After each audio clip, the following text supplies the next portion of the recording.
Ayman Khan here for Seconds Out. Pleasure to be joined by former professional heavyweight David Price. David, been a while coming. Good to see you the other day as well. How's life? Good, thank you, mate. Yeah, all good. Great to finally get on here with being chasing for a while, but just haven't had the time because I've seen you in person. Felt a little bit more obliged this time, so here we are.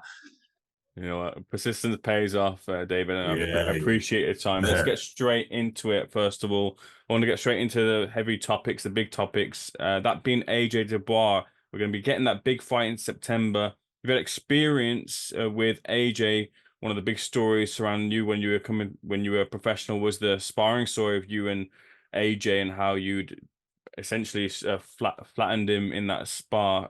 Daniel Dubois has a similar sort of story as well too. I wonder, with Dubois' success in sparring as well too, how much can you really translate that over into the fight with AJ?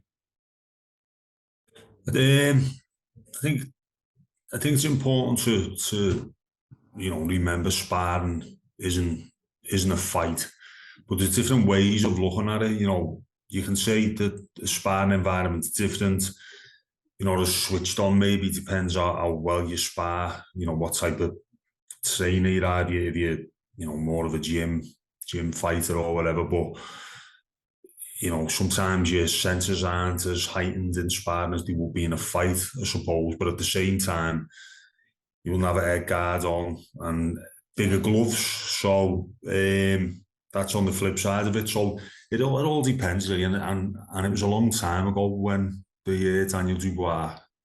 I remember the video being about he got wobbled, really, Joshua. Long time ago, a lot more experienced since then. But so is Daniel Dubois. So I don't know. It just depends on the mindset of Anthony Joshua, and I don't think that can be questioned, to be honest, because he's come back from adversity, a couple of times and bounced back, really well. So I don't think anything like that is something that's going to play on his mind and stick in his head and be a negative. I don't think it's going to have much of an impact, to be honest. Just to follow up on that question, when you saw the video of Dubois and AJ sparring and the shot that wobbled him, and also your experiences with AJ when you were able to have that success over him, were those two shots, do you see those two shots that landed from yourself and Dubois as still weaknesses in AJ's game currently? I wouldn't say it's necessarily a weakness, because if any heavyweight can be wobbled or hurt or dropped. It's how you respond to it, and I think he's proven before that he can be put on the floor and get up and win. What happens against Klitschko, heavy knockdown. He's been wobbled as well in other fights. The Dillian White fight, he got wobbled, came back to win. Obviously, the AJ-Dubois fight didn't go that way. Usyk in the first fight seemed to wobble him a couple of times, and I think maturity is something that Anthony Joshua's got on his side now as well. He's matured into a more seasoned professional. Probably makes better decisions after being caught with a good shot, which is all part of the experience. So rather than calling it a weakness, I'd say it is possible to hurt him like any other heavyweight. So I wouldn't put him in his own category as like for being a weakness, but it's definitely something that Daniel Dubois, no matter who he fights, whether it's Anthony Joshua, whether it's Tyson Fury, Usyk, he's got power on his side. So rather than focusing on what weaknesses Anthony Joshua might have, he just needs to focus on his own strengths, which is his strength, really, and power. How do you expect the fight to go then?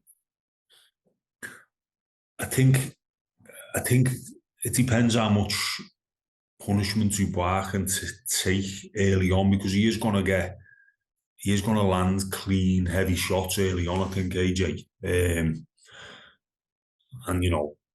it's just a matter of, I think Dubois can take them from a concussive point of view. I think he can take the shots and keep going. It's whether his face holds up maybe. He is easy to hit with the right hand. We've seen that in the Ergovic fight. It was easy. He was catching him repeatedly, big right hands, but he was walking through them. I think it's a different story with Anthony Joshua. I think AJ's probably going to win late on. I think he'll start well. Dubois will come back into it. Couple of scares for AJ. And then I think he'll pull it out the bag in the mid to late rounds. You ever sparred Dubois?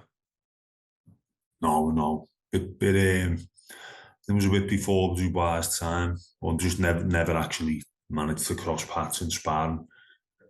Moving on to the undisputed rematch, but it won't be for the undisputed, it'll be for the unified titles, Fury versus Usyk 2, Usyk versus Fury 2. I just want to get your thoughts on, it's now been confirmed that Tyson Fury isn't making any changes to his corner. The corner will include Big John Fury, Andy Lee, and Sugar Hill Stewart, which was a bit of chaos, which has worked before in the past, but didn't quite work in the undisputed fight. What's your thoughts on Fury sticking with that corner?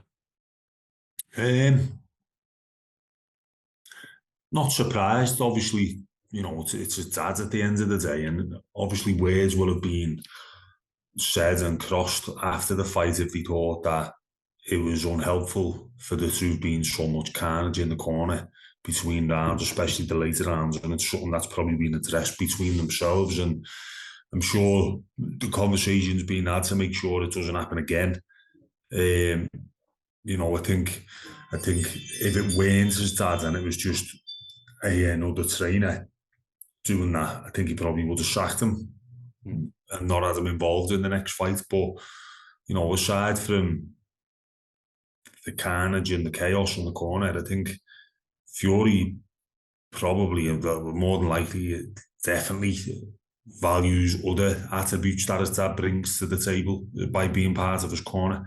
I think the positives, he probably sees the positives as outweighing the negatives, which was obviously it was a mad week, wasn't it? The fella got buttered and all that, but he obviously brings something to Tyson Fury when he's in his corner, when he's part of the team. He spent quite a lot of the early part of his career without having him in his corner when he was in jail. So he's probably like, he's here to stay type of thing. And it's loyalty, isn't it? It's family loyalties. Did it make that much of a difference to the end outcome? I'm not sure. If they would have told Tyson Fury, you've got to win the next 3 rounds or whatever it is to win the fight, and being a little bit calmer, would he have won the fight? I probably not. So yeah, not a big surprise to me. How does the rematch go?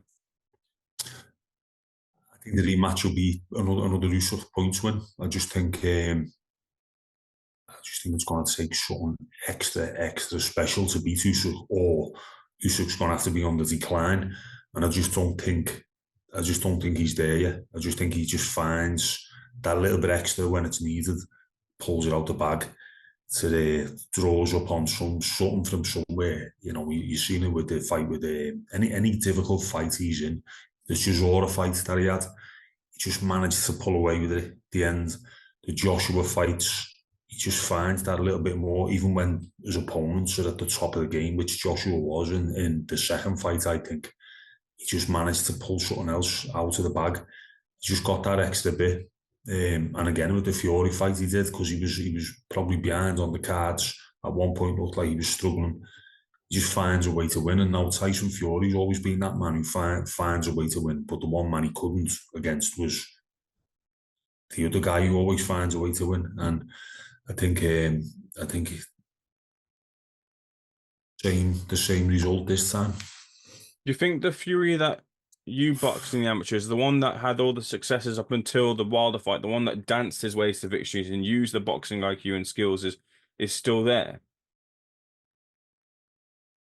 Good question, that, because I don't know how old Tyson Fury is now. He must be 35, 36. He's still relatively young for the heavyweight, but he has been a pro for a long time. A lot of training, a lot of wear and tear on the body, a lot of punches taken. So it could be that he maybe is on the wrong side of 35 or whatever it is, and now he can't move the way he once did, or you know, the last two fights looked like that anyway. No, not so much the Usyk fight, because I thought he did box well, but the one before that, against Ngannou, that I just write that off as a no contest, because that weren't Tyson Fury in that ring.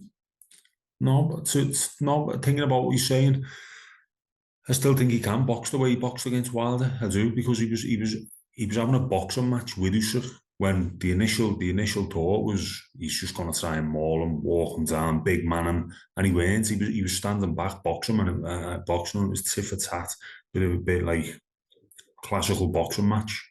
So we can still do that. It didn't work against Usyk to a point where it seemed to work, but then, like I said, he just pulled it out the bag. Couple of quick things before I let you go, David. First of all, I just wonder where your perspective stands on, now that Fury's kind of taken the loss and AJ's been on this comeback resurgence. There's talk of course, about AJ and Fury, in the future, lacing the gloves and fighting each other. Where do you stand on that one? I'd love it to happen. I obviously love that to happen. Yeah, it makes sense, doesn't it? Definitely makes sense for it to happen. It's just going to depend on the circumstances of Tyson Fury, I think, at the end of the day. Will he want to continue? If he loses against Usyk, will he want to continue and go back to the table with Joshua as on an even keel type of thing, or even as the B-side fighter, as it might be at that point?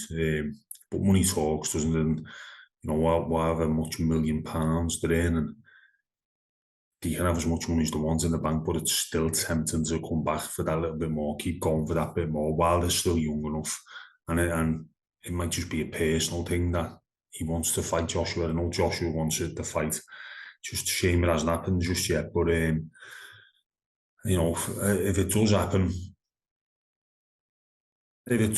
I was always convinced, it'd be a whitewash for Fury, but Joshua has found his, he's found his order again, found his form again, found that belief, and I'd probably have it 60-40 in Fury's favour. Very lastly, then, you were there present for Chisora versus Joyce. A lot talked about this being a fight for Joyce where he was going to take a few rounds and maybe dispense of Chisora. It was the other way around, and Chisora was able to show that he had a lot more life left in him.